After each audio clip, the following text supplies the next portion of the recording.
When Herod was king of Judea, there was a Jewish priest named Zechariah. He was a member of the priestly order of Abijah, and his wife Elizabeth was also from the priestly line of Aaron. Zechariah and Elizabeth were righteous in God's eyes, careful to obey all of the Lord's commandments and regulation. They had no children because Elizabeth was unable to conceive, and they were both very old. Hi, my name is Damien, and I am your Renegade Cleric. Here on this channel, we'll be discussing Xenotology. It is a theology of the outsider. And spoiler alert, it's because the outsider is the friend of God. Let's get to it.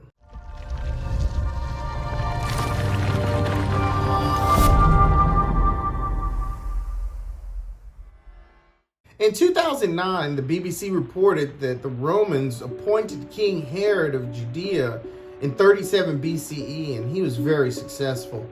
He built fortresses and aqueducts and amphitheaters across the Levant, earning him the title of Herod the Great. This is just a quick example of external evidence grounding the story in a trustworthy timeline of history. Herod really did exist. During Herod's rule, there was this old couple, righteous people, but old. Sir Anthony Hopkins is credited with coining the phrase that getting old ain't for the faint of heart. And day by day, I'm learning that there's some truth to that statement. For some reason in our modern world, old people get a bad rep. In November of 2019, while giving a speech in support of climate change bill in New Zealand, 25-year-old MP Chloe Swarbrick responded to 51-year-old Todd Mueller with the insanely popular phrase, "Okay, boomer." She said her comment symbolized exhaustion from multiple generations. "Okay, boomer" became such a popular thing that anytime there's a perceived instance or resistance or misunderstanding to anything a young person says, they are instantly met with that phrase. That phrase gained such a popularity that it was turned into a song, and it was funny to everyone. Well, everyone, I guess, except boomer. Ageism is a very real thing in our world, and there's a reason that age is a protected class in the States. But even though there are laws protecting against age discrimination, there are shadows of it in modern hiring practices. In her article for the New York Times, Patricia Cohen reported that people over 50 have a harder time getting jobs, and that more than half of workers over 50 lose lifetime jobs before they're ready to retire. However, when we look through Luke's writings, the very first story he wants to share with a friend of God is of this barren old couple being chosen by God for an amazing honor. Well, some people might say that having a child when you're older than 60 might not be a great honor, but perhaps the point is not about the baby at all, the boy who would grow up to become John the Baptizer. Perhaps the point is you aren't too old to matter to God. You may not matter to society like you did in your 30s, but it ain't time to put you out to pasture yet. There's a story in the Nevi'im where at 85, Caleb says he was just as strong as he was at 40. He wanted to go to war again. Society may be trying to push you to the side, but hear me clearly. You still matter to God, regardless of what some 25-year-old child in New Zealand says. You see what I did there? Because ageism goes both ways, and just like you can be too old for some things, you can also be too young.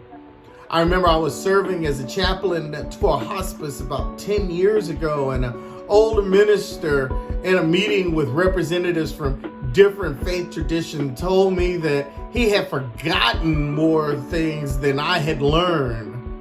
He may have. But it was an example of ageism, and it wasn't very welcoming or encouraging either. At the time, I was in my 30s, and I still wasn't old enough to sit at the big boys' table. Imagine how Mary must have felt when God wanted her for an amazing honor. Some apocryphal writings have her as young as 12. At 12, Mary, like Elizabeth, may not have even been biologically able to have a child. I don't know exactly how old she was, but she was younger than 30. She may not have been old enough to legally get a job here in the States, but she wasn't too young to matter to God. So why is it that if Mary was old enough for an amazing honor, then why in many religious circles would she not be old enough to serve in a meaningful way? In some groups, 12-year-olds are still being sent out of the main auditorium during the message because they aren't old enough to understand what's being said. Mary would have been relegated to the junior this or the children's that. Not so with the loving God. Youthful people need to hear about Xenotology too, because they also matter to God. It really is time to end the ungodly practice of ageism, especially by the people and organizations that claim to represent God. There's one more thing that Elizabeth and Mary had in common. They were both women. Women receiving an amazing honor from God. Women being used by God to change the course of human history. Yet sexism is so bad among the people and organizations that claim to represent God that now imagine how discouraging it is in modern days for a woman to finally give themselves over to the multiplicity of voices leading or calling them into ministry and instantly being devastated by the organization that they pledge their lives to serve. It is horrible when work tells a woman that she is only worth 82% of what a man is worth. It is horrible when a society tells a woman she can do anything and then hits her with a glass ceiling. Women's rights are human rights. And people who claim to love God, in my opinion, should be the ones leading the way in making that statement truth. Unfortunately, there are groups who pride themselves on keeping women away from the pulpit. Women are not allowed to proclaim God's word or even to deliver the weekly announcements from that so-called sacred desk. You may not matter to the world or to that religious organization, but you matter to God. The they that may be trying to keep you on the outside, but be encouraged because the outsider is the friend of God. There's one more person in this first story I want us to take a look at. I don't want us to forget about Zechariah. Remember from the start of our talk, Zechariah and Elizabeth were old. Zechariah, the one guy mentioned in the story, there's this conversation that takes place between Zechariah and a messenger of God. Zechariah offends the messenger, and the messenger chastises Zechariah. Do you know who I am? I stand in the presence of the Almighty. But since you don't believe me, you can be silent until Elizabeth has the baby. The one man in the story is basically told to shut up and sit down. For some strange reason, men have a hard time soaking that one up. We mansplain this. We hand me the phone, let me talk to him. I'll go with you to make sure you get a good deal. Now, there's nothing wrong with loving and wanting to care for those dear to you. However, if we aren't careful, we can offend the messenger sent by God to tell us of the amazing honor in store for us. Don't get puffed up because you may be an outsider too. God has an amazing honor to present to an outsider. In this story, a couple described as very old, yet the very old man causes offense and ends up getting silenced for the next so many months. There's a cautionary tale here for men and religious leaders.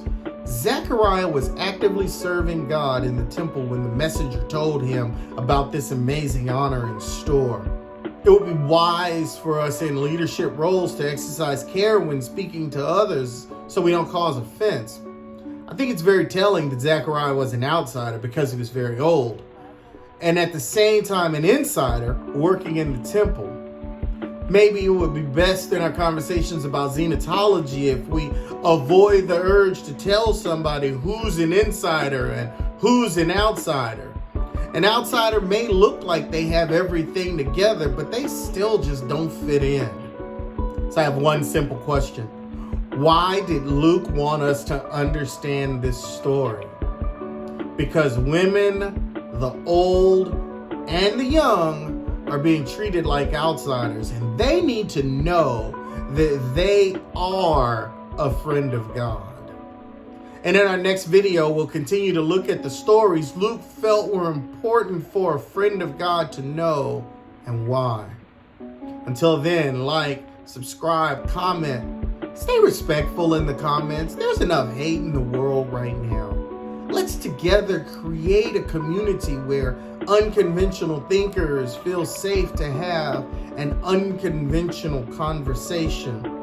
You can find me on Facebook and Instagram. Until then, my name is Damien, and I am your Renegade Cleric. Peace.